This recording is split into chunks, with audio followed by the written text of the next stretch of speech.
My first question, this is your fifth budget. You were navigating two epochal events in the last couple of years. One was the ongoing pandemic and its impact, and the other was the war in Ukraine. What I would like to understand from you is what was going on in the mind of Nirmala Sitharaman, and how she was dealing with policy making in these last 5 historic years. You're starting with a very difficult question, because difficult not for any other reason but to capture the experiences, the as I say, anubhav, going through that, and also to look back at it now when you're probably slightly out of it. It's very difficult to describe in, let's say, a short, brief answer. I can understand. But yet, if you have to really capture it, I had no precedent before me to handle such a situation. There were no given templates. There were no examples to follow. And there were no theories which would have worked in such context. So essentially, we were going by continuous conversation with all kinds of stakeholders. Those who have directly some thing to say about the industry and its suffering, MSME and its suffering, or even those who are observing it with a more discerning eye. So we had to engage in conversation continuously with all people, take their view, weigh it for ourselves to see which one is all right, which is more suitable for us and which is not. Yes. And also take courage in saying it may not work out for us in one particular way, because eventually somewhere all this has got to be answerable. And therefore I think I would immensely recall the ways in which Honorable PM led the conversation with us. He would never tire himself from meeting us. He would never say not today. So with all necessary precautions taken for COVID, following the protocol, we would still meet and talk about things. But eventually, whatever has been at that time decided and put out as schemes, one thing which was not so much relevant for dealing with the pandemic itself, but yet had to be done, was not to let go the opportunity to continue the reform process. Yes. So that was carried on. But we may do so many things. We may have a stable leadership, clear-headed leadership which stands by us and gives us the guidance under the Prime Minister. And we may come up with the proposals and also launch some specific schemes at that time to benefit, to give relief and so on. Eventually it is the way in which the people of India have absorbed it all. Absorbed it and found best ways to go around it with this kind of a succor which is coming from the government, or some hand holding which is coming from the government. May not be adequate, but so the credit goes to the people of India for having so been in clued position with the government's every decision making, and kept pace with it all. And that is why today we are where we are. Entirely the way in which people of India have absorbed whatever has been done from the government side and put it to effect in the ground. No, you make a very important point. I think you never gave up on reforms in the last so many years. Despite, come what may, pandemic, war in Ukraine, and that I must concede. I clearly remember that many experts and economists at that time panned the government, panned India, that we were not doing enough for stimulus in the COVID period. And I remember they cited examples of Western economies, European economies, saying that we should at least give 10 to 20% of GDP. That's the bare minimum we should do. Now, in hindsight, do you think that it was good to ignore that advice and be tight-fisted, and that is showing up today? Yes, that is why in answering earlier your question, we had to do our homework for every such input which came in at that time. Oh, why? We could have always said, no, this is what appeals to us, and we would have gone ahead. No, but we had to consider every such advice which came in, and also go through the depths of what it would mean, how will it be executed, whether it can really bear the results, and so on. Only because whether we choose one way or not, we should know why we have not chosen a particular way and be able to justify saying our understanding was this and that's why we didn't take it. Today I have the advantage of looking back at it and say, good that I didn't take it because the results would have been very different. Right. But the fact remains that we went through every one of the suggestions with equal open-mindedness and rigor. You know, so, Nirmala ji, if I look at this budget, coming to this budget, the central theme, and you've elaborated, you've articulated it in your speech subsequently as well, but I would still like to ask this question, that there is a big push to capital expenditure on one hand, on the other you've also given a lot of money into the hands of the middle class and the rich, so that there is a consumption boom. All this while keeping the fiscal discipline in place, as you had promised. 5.9%, so that's giving some comfort to everyone. What I want to understand is, what are the few outcomes, big outcomes that you're looking at from this budget? If well executed, if the states and the center work together, I expect tourism to really see a sea change. Flow of people coming in both from one other states and also from abroad. It should actually be a good way of keeping the economy active. If that is going to be this year and also medium term, I also see the momentum that PM Vikas scheme is going to come up with. Because what it does, at least from the way in which I have done this work on understanding that scheme and to see how best it can be tailored, it touches that segment which is sort of self-employed, which has skills, which may be traditional skills, but which are very productively used, and that itself has a huge market, niche market of its own. If by launching PM Vikas, we will be able to touch upon a large section, not confined to any particular few castes which go by the description Vishwakarma, but we are including everybody who uses his hand with some tools, produces things. That's a huge layer which doesn't get covered under A scheme or B scheme or C scheme. Now we are touching them. We are actually giving that material difference of receiving better attention, better raw material, better marketing, better professionalized way of aggregation and so on, with better fair rated credit from bank and so on. I think that layer which has remained unseen, untouched till now, but very recognized because of the quality of products that they produce, will now make a big difference to us. Equally, the push on green is not going to be any less. In every sector, there's been provisions made in the budget for them to do the transition from depending on fossil fuel to a renewable energy source based fuel. And that will touch every walk of life, not just farmers, not just women in household, both from the point of view of user and also producer. You will generate enough power for yourself and be able to also sell it. And the final but most important, I would think, is the way we are going to shake up and also give life to the self-help women's groups which exists in the rural parts of the country. Some states have extraordinarily done well on SHGs in the last few decades. It's not as if they have been formed only today. A couple of decades they've been on the ground.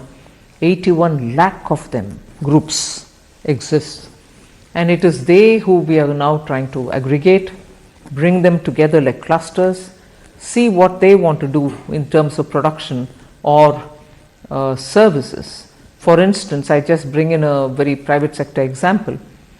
Lijjat, the papad, after all was a women's somewhat self-help group.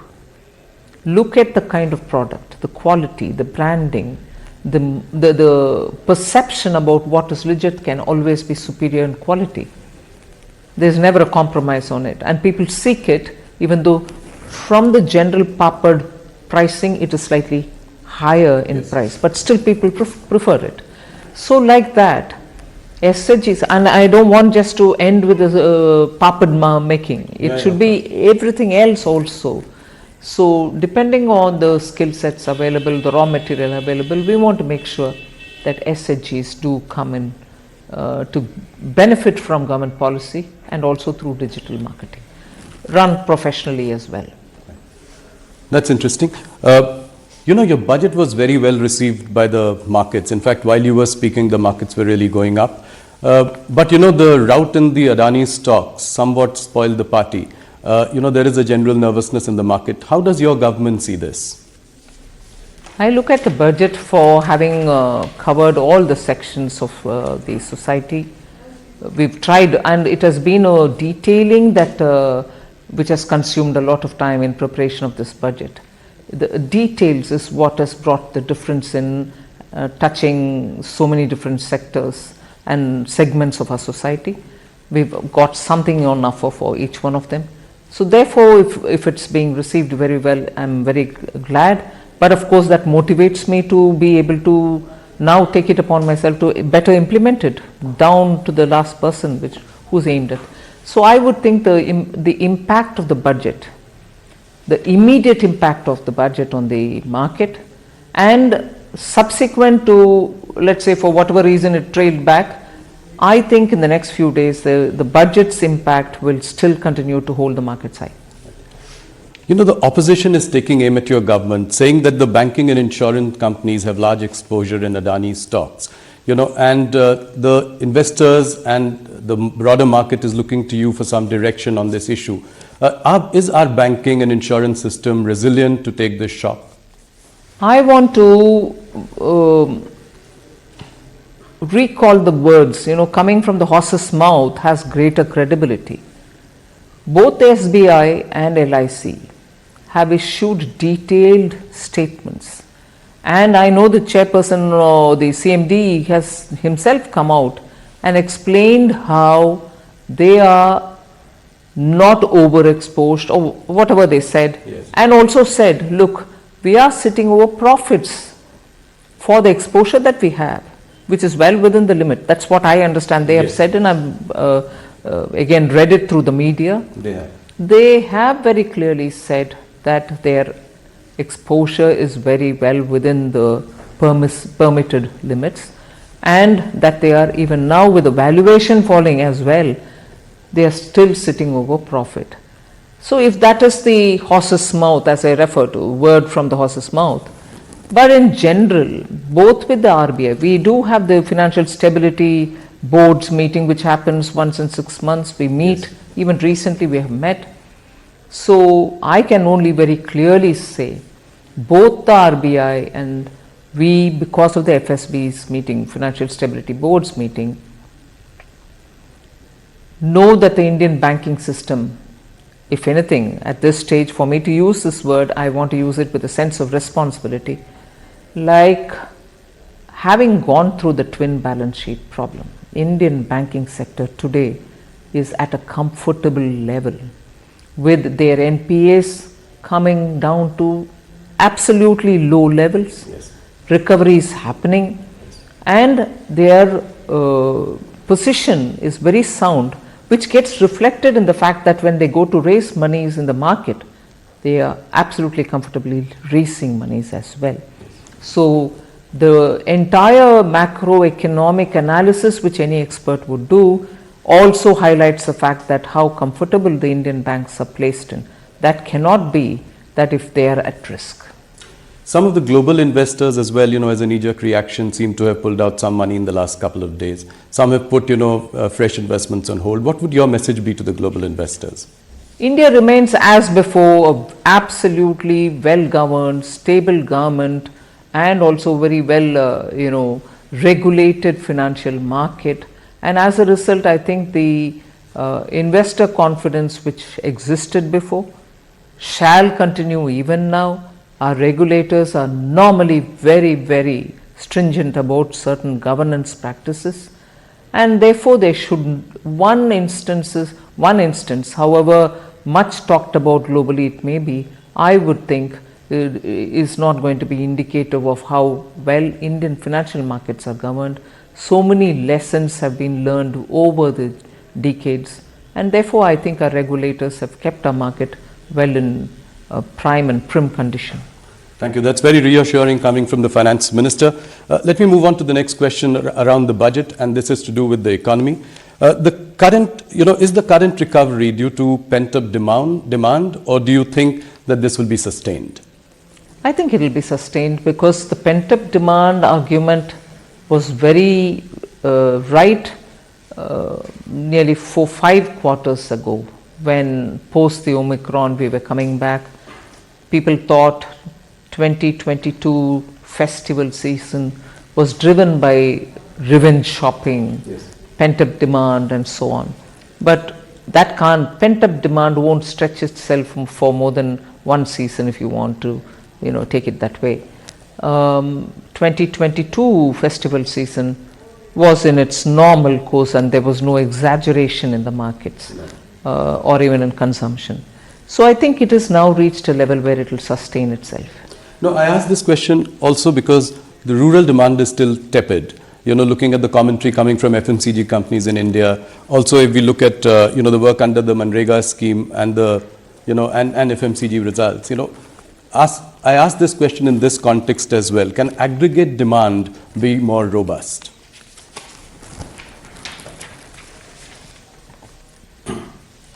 I'm sure you observe the Indian economy as well, yes, in all its great detail. Demand doesn't remain stable, and then it doesn't remain only going upward. It does come down sometimes and does go up some other times. In fact, at that time, during the pandemic, even during the lockdown, most of us felt the rural demand is very high, and what could explain it? We thought that the farm outputs were very good, and as a result they were having quite a few money in their hand, and therefore they were able to sustain it. So that happens soon after the harvest.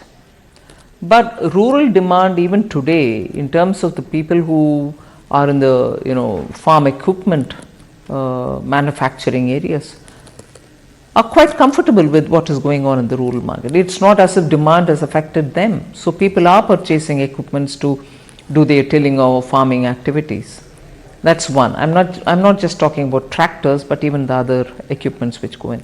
One. And second, also rural demand, which is FMCG related or your daily consumption related items. Your GST revenues, whilst I don't want to say that revenue GST going up is purely on rural, it may be urban and rural, but it means that it cannot be maintaining a sustained level if one of the segments, rural or urban, really fall down drastically. So I don't think it's worrisome, if at all, any drop. The RBI governor says that the worst of inflation is behind us. So can the RBI then take a more relaxed view of monitoring, tightening and support growth in the coming weeks and months? Well, I realize that if I do comment, it will look as if I'm guiding the RBI or anything like that. No, broadly speaking. But I suppose, yes, the way in which inflation has come down, both by RBI's action and by the government's action, and the government's action has been steady and at it for some time. So I expect, since the fall in the inflation, it doesn't seem to be just a momentary or a 1 month affair. It should sustain itself in the process of coming down, and therefore they should, and you're right, therefore there shouldn't be that much pressure on the central bank to keep the pace of increasing the rates. So, but the MPC will take a call. Of course. Any concern that you feel is there because of the twin deficit problems?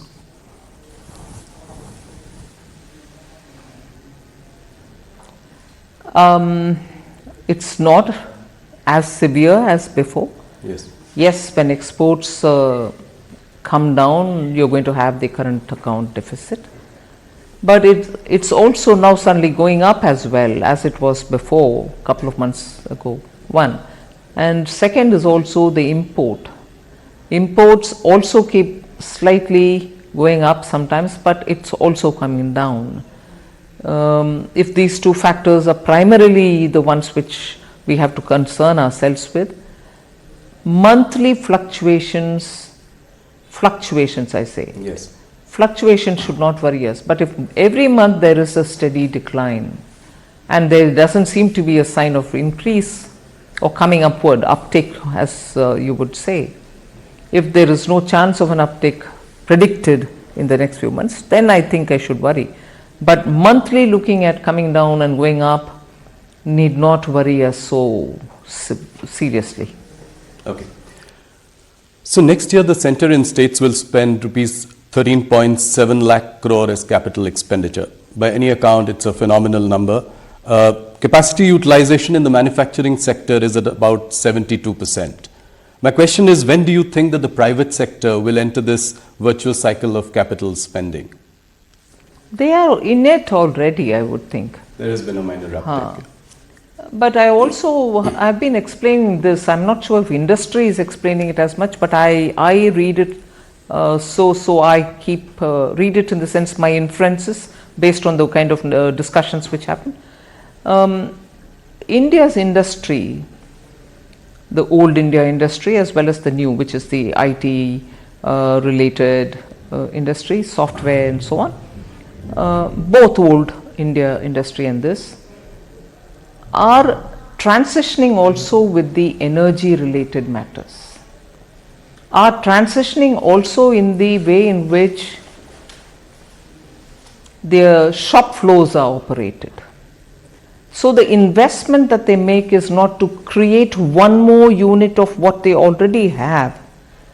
The investment that they have to make, and therefore the conscious decision that they have to take, will now also look at not just expanding existing capacity the way it is, but also looking at bringing high technology, Web3, robotics, 3D printing and so on. So that together with moving towards more renewable energy use, making a green product of what they are making. For instance, steel industry is facing huge barriers in Europe. Now, their business of having to invest and expand now would be not to just produce more steel, but to produce green steel. So the investment there has three new dimensions which have never been into consideration earlier. Invest and produce green, produce also with the efficiencies of technology. So all this, when comes into play, when your decision making is being done, does take time and more resources. So I would want to give that advantage for India's private sector, that yes, their process is going to be somewhat more complicated in terms of taking the decision, but I think the atmosphere is conducive for that on all grounds, technology, green and so on. I'm kind of curious that while you've given a boost to capital expenditure and increased outlay to PM Awas Yojana, you've also cut the MANREGA budget by almost 33% or 30,000 crore. Why have you done that? Actually, the answer lies in your own question. Okay. PM Awas Yojana is also to be done by workers in the area, rural area, who normally would have gone for, let us say, in the absence of this, would have gone for Mahatma Gandhi Rural Employment Guarantee Scheme. Right. That's one answer, because even this has got to be done by people in the rural areas who are looking for jobs, just as Jal Jeevan Mission also goes through rural works. So they have these opportunities as well, which are coming not in a small incremental change, 6% increase, 79,000 crores for PM Awas, and also Jal Jeevan also getting a huge allocation. So these two also are there along with me. Second, MANREGA is a demand driven scheme. the more people come saying we want the job, we give them the work. So what is stated at the budget time estimate tends to keep adding to its resources or demands based on what comes from states. I need more. Then we add more to it and go to the parliament with a supplementary demand. So if you see the last 3 to 4 years, inclusive of the COVID year, naturally, yes, the BE number and the RE numbers are so different in that the RE is much higher. And if you now go back to the last 2 years where the actual numbers are available, BE, RE and the actuals, you will see the actuals are lots more than the BE, and in some cases exactly as much as the RE, which is enhanced, or even better than the RE in increased amount when you realize it in the actuals. So you end up spending a lot more even as you're going on. So I'm a bit now worried that this is becoming a staid question. MANREGA, you cut it. Just see the pattern for the last 3 years. It starts with a number at the BE, keeps going on because it's demand driven, and when the supplementary demand stage comes, it's actually a lot more. Yes. So more opportunities have been created, so that's right. Yeah, so I agree. The real average GDP growth rate is 6.5% as the economic survey says. With a little more reforms, the survey posits that it could even be a little higher at 7 to 8%. Now, what is the realistic and the desirable sort of growth rate for India if it were to become, the third largest economy in the world by the end of this decade? Desirable is one thing, but that desirable number will have to be tempered down by the global realities. Yes. The kind of uncertainties with every economy in the world faces. I don't think any one economy is so immune that the global volatilities don't affect them. So every economy is affected, particularly for a country like India, which for at least 2 critical items entirely depends on imports: fuel, fertilizer. So when you're looking at importing that many big ticket items, your uncertainties are lots more and lots more pronounced. But even provisioning for that and building a budget, we have definitely ensured that we will be not as much be affected by such uncertainties as would any other country be. And therefore the numbers that we've given for the growth is very realistic. Right. One thing that struck me this time when I was listening to your budget speech was the absence of any mention of disinvestment or asset monetization. Why was that? Why has that at least seeming to take a backseat in the last year or so? No, it is still there in the budget documents. Right.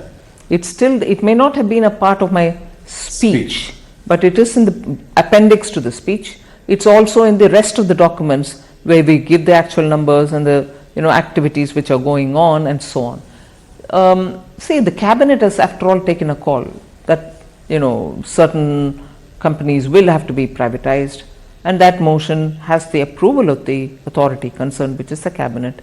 So the process goes on. But of course, because we'll have to also see when is the best time for it to be done, given the fact that we've already done the homework and kept it ready for just going out to the market, this consumes a lot of time, this preparatory time. Absolutely. Yeah. Post that is when we literally watch out for the market and then put it out. So both the factors, preparation and best time in the market, influence when you put it out. The process is on many of these items. So you're saying it's a question of timing. The commitment to privatization remains as strong as Absolutely, particularly on those where the cabinet has already given the go-ahead. So last year you'd spoken about the privatization of 2 PSU banks. What happened to that? Have you identified the banks? Is the process on? This is what is happening. The process is on. The amendments will have to happen in the Act, right, and then also look at the market, and then it'll have to go through. So it is very much on. Of course, it's on, because the cabinet has given the approval. Right. So, Nirmala ji, the export sector is suffering because of slowdown in major markets. What are the options to mitigate the impact of weak international economies for us today? See, it has two-sided problem.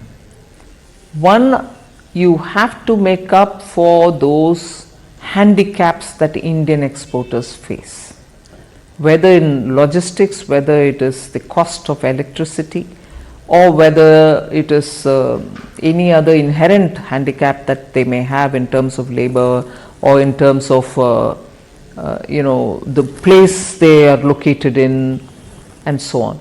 So for these inefficiencies because of certain handicaps, it is necessary to give them some kind of a redressal, in the sense give them some incentive, or the RODTEP like scheme which is already on. So that's one thing. But it's also the usual way in which you would say, if a market is difficult, look for newer markets. If a market is difficult, see what you want to do about making yourself attractive for that market. You do road shows, or you spend money in branding yourself, or you appoint such agents who will tell us about the tastes in that and preferences in that market and so on. And looking for another market, you will obviously spend some money and go on road shows, open up avenues there. But today, the typical problem that you face, not just you, meaning Indian exporters, but many face, is the lack of demand in those markets because of recession, which are normally our marketplaces where we send our products, whether it's your textile, whether it is your diamonds, whether it's your gems and jewelry, whether it is your tea, whether it's your basmati rice, and so on. So I'm taking those which are symbolic of India. There are others, components, auto components, electronic parts, which you very well manufacture today. So when the recession has hit these economies, and when I say these economies, not just those in which you're present, but even for the newer markets which you might otherwise aim at, all of them are hit by it. So that's where the problem gets even more compounded, and we'll have to work together with the exporters to see how best we can help it. Okay. India's trade deficit with China has hit 100 billion in 2022, $100 billion in 2022. Imports keep rising, exports to China are falling. Is this situation acceptable to us? How do we really reverse this trend? No country would want its exports to languish and imports to balloon with any trading partner. But the issue has two-pronged answers. We should be conscious not to have to consume things which come, overly from only one destination. But that doesn't mean I'm imposing any view. We should also be conscious of buying it from elsewhere if it is necessary at all. And for India's exports, it has to also look at ways in which market can be expanded in that territory or in any other geographical jurisdiction. So it is always a twin game. It's like a pair of scissors. You have to look at both the sides. What do you make of this growing clamor, especially in some opposition ruled states like Chhattisgarh, Madhya Pradesh, Rajasthan, to bring back the old pension scheme? In fact, Deputy Chief Minister of Maharashtra, Devendra Fadnavis ji, has also spoken about this. He said he'll look into the matter. What is the government's view on this? See, when I talk about government's view, I don't want to speak as though this government view or that government's view. Who, after all, implemented it for the first time? After the decisions were taken at different layers of officialdom, the political dispensations which brought this in was not just NDA. UPA was actively those who brought it forward. The entire question of introduction of OPS, new pension scheme, was during the Congress's period. They didn't at that time talk about rollback. They didn't at that time talk about any, bringing the old system back or anything of that. So now, if without adequate looking into of what it means, are we paying the current generation of pensioners by loading it onto the future generation. That's right. And how far, because in government the arguments will quickly come back to you saying, but when government borrows, it's also leaving a burden on the future generation and so on. But that's the argument. Would we all look at what is a reasonable balance? Would we look at what is it that we are leaving for our generations to come? Yes, you will have to have an economy running, you will borrow to a certain extent. But unless we have a complete understanding of this, the fiscal implication, the fiscal health of the state, not just today, for the next decades, to rush to a conclusion may not be. Right. And I was glad to hear in one of the book release programs that I attended, Sri Montek Singh Aluwalia talk about it. It's not I'm taking up something which emerged out of a private conversation. Right. In a book release, publicly, when asked, he did respond. So it's not as if now we are talking on political lines. We have to talk on Indian economy, its strength, not just Indian economy as Government of India, but every state's economy, and then take a call on it. That's right. Let's move on to the personal tax front. I think it is one thing that has really wowed everyone, wowed the middle class, your core vote bank also of the BJP. You want obviously people to move to the new tax regime. So by when will you then look at phasing out 80C and 80D deductions? Because that's really the core of investments, healthcare. When will this happen? What is your time frame to sort of move to the new tax regime entirely? No, I'm not given myself a time frame. I'm more looking at it to make sure every Indian citizen makes his own choice, her choice. It's one thing for me to say I'm bringing in a better system, which is going to be less complicated, in fact, least complicated, which also is going to give you a rate which is going to be reasonable for each one of our levels of income, and make it attractive therefore for compliance and also for the rate. I pay less tax there. But it's another thing to have a system which is going on where unfortunately I don't want to criticize anybody. Unfortunately, the impression is I have so many exemptions given which incentivizes me to save for insurance cover, for medical cover, for even saving for better interest earning that I can have, and so on. I don't want people there to think that I've denied them that. Please if you want to have it that way. But it's not just one government or the other. In general, the philosophy that governed it was you will have all those exemptions and you will feel tempted to have yourself cover, insurance cover, give yourself insurance cover or savings or whatever. But your tax rates were so high. Yes. So it's nice to give you some incentives, but good enough for me to have a big return in terms of the tax that I collect. Yeah. But whereas what I'm giving you now, which was introduced 2 years ago, this is the second regime, and Prime Minister was very clear that taxpayers should know actually what they're paying and exactly feel comforted that they're not paying much, and actually bring in rates down, make it simple so that anyone sitting at home should be able to file their returns and know, and that's the end of the story. I don't need to keep immense documents and so on. So we brought that in, and steadily we are making it attractive, but not forcing anybody to get out of the exemption regime. But the fact remains there that the rates have been very high and you still got some discounts so that you can go with your... So how many people do you think will migrate? Any sense that the government has? I'm more talking about the layers which are covered yes. by these beneficial tax rates. I would think in that layer at least 50% will come 50%. That's a big number. And what is the current number? Any idea that the government has of that? Yeah, I have a number, but I don't think I can off the cuff say it. Okay. This is a slightly broader question. You've been extremely successful in widening the tax base. As the base has widened, the tax slabs tend to go down.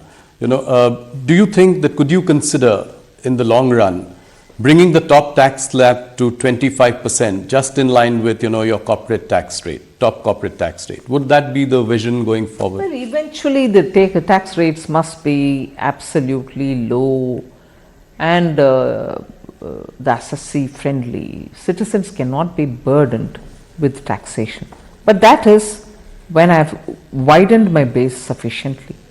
It can't be that few people pay and they pay huge amounts and I have to run the system. It shouldn't be that. It should definitely be wider the base, lower the tax, and therefore achieve both the objectives of collect your tax from those who can pay it, but collect enough so that you are able to run your schemes. The new income tax regime, there is a feeling that it disincentivizes savings. How do you react to that? I gave you the logic. Yeah. I can always incentivize you, go for insurance, go for savings, go for this, and come up with a fantastically high rate and say, all right, I've given you discounts, but I need my money. Instead, I'd prefer a completely acceptable and lower rate of interest, lower tax rate, and people to feel that, all right, I'm not being burdened, there's no reason for me to avoid or evade the tax and pay it up. And you have the choice of deciding your own saving instrument, right? You're not. I was going to say, I'm on the side, or I belong to that school of thought which says, if the taxpayer is left with more money in his hand because we collect less tax, I would think that he's the best judge to decide where he has to put his money, and he doesn't need an incentive to run his family or to protect them from ill health or to not bother about his future, save for future and so on. So why do we want to underestimate our citizens? If I give very high tax rate, then I also have to tempt them to say, all right, go about saving it because I'm giving you some incentive here. But I've left more money because I tax you less. You are the best judge to do what you want with your money. Some of the experts feel that it was a rather bold move for you to reduce the rich tax from 42.7% to 39% in what is an election year.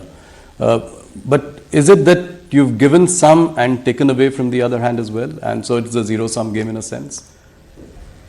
Where have I taken away? The real estate, earlier you could move money to real estate. Now the cap is 10 crore. Beyond 10 crore, there is no. There are a couple of. That's not taking away. It is like saying, beyond 10 crore of a house that you have, why do you want to also expect favors for a second or the third or the fourth? Correct. And there have been instances, I might say, without revealing any names or any kind of people who have bought house, sold house, made immense profits out of it, but who still enjoy these sort of, 10 crore house, I should still get my benefits from the government. So the bold move in an election year. But I'm not give and take there. Okay. I've not given away something and taken away something. I'm only giving. Okay. I've not taken away anything. So that's as I said, a bold move in an election year, because people don't expect you to do it. No, but if you're referring to the surcharge, which I brought down and which therefore is going to give benefit to some of the upper middle class and high net worth individuals. That's it. It's also because the Indian tax system should be seen for not being so harsh. With your 30% surcharge, you were reaching a total tax of 42 point something, 75 or something. 42.7%, yeah. 42% of tax taken away. Even a person who's that, talented enough, skilled enough, and is paid very well for his contribution to the firm and has a good earning. Yes. Take away nearly 42.7. Doesn't make our system look fair. Right. And therefore we brought it. MNCs are looking at a China plus one strategy. So you've also spoken about it in your budget speech. We've seen that the manufacturing and export of mobile phones from India has really gone up. Which are the other sectors in manufacturing that could benefit out of this China plus one? Well, the PLI that we've given out with Yes. 13 sectors is definitely a China plus one list, which is sunrise sectors, which are important sectors for India to have its own strength. That's exactly the China plus one kind of a. Okay. There is a funding winter in the startup ecosystem. In fact, some of the startups that were doing really well have come off their valuation highs. What is the government specifically planning to do about this? This government has done a lot for the startup community in the last few years. So what next? What would you do? But I think the funding is also waiting to see more innovative startups claim for the next stage. It's not as if it's a funding winter, or it's not now a scarcity of funds. It's more funds seeing the opportunity that is available for them. And they want to look at better options also, even among the startups. Right. And India, which started in 2016 in a major push, I'm sure startups existed before, but the push happened with the Honorable Prime Minister in 2016 announcing a policy and subsequently coming up year after year some concession. So they also go through a cycle, one round done, the next round of good options. They are there, they will, I'm sure, be available. Nirmala ji, you will be meeting the G20 finance ministers and central bank governors later this month in Bangalore. What is your message to them, and what are your main agenda items that you will take up and highlight? The agenda, of course, is by now fairly well determined. We will be talking about the debt situation globally, because many countries, which were even middle income countries, have suddenly got into debt traps, and those traps are really vicious traps. They are not able to come out of it. Now, during the pandemic, debt servicing, there was a scheme which the IMF and also looking at the G20 formulation, there was a plan which had come, debt servicing, and many of these countries didn't have to service their borrowing for a certain period because of the pandemic, and there was a call for extending it. It was extended. But we are also making sure that enough monies are available with these institutions, multilateral institutions, so that they are able to better respond to situation, have better leverage over the funds that they already have with them. So these are matters of discussion: debt servicing, also debt financing, multilateral finance institutions and their reforms, about which Honorable PM has spoken several times: UN reform, IMF reform, WTO reform, World Bank reform, and so on. So we'll be discussing many of these. Also looking at a global kind of a SOP to be available, to be agreed upon for regulating crypto assets, right, whilst recognizing the central bank as the authority for issuing cryptocurrency. The rest of the assets which are being created outside, which are using very useful financial technologies, even those will have to be discussed, because regulation cannot be done by any one country singularly. It has to be a collective action, because technology doesn't brook any borders. Okay. Nirmala ji, you have to answer this question, specific question. You've presented 5 budgets so far. Which has been the most memorable budget? Very difficult to say. Each one had its own challenge, but well, each one has its own charm. Okay. Now, one last question. After months of hard work, you managed to put this whole thing together. How does Nirmala Sitharaman unwind? What do you do? Do you ever take a break? What do you do to unwind? Well, listen to a lot of music. What music do you listen to? Classical Indian music, both Hindustani and Carnatic.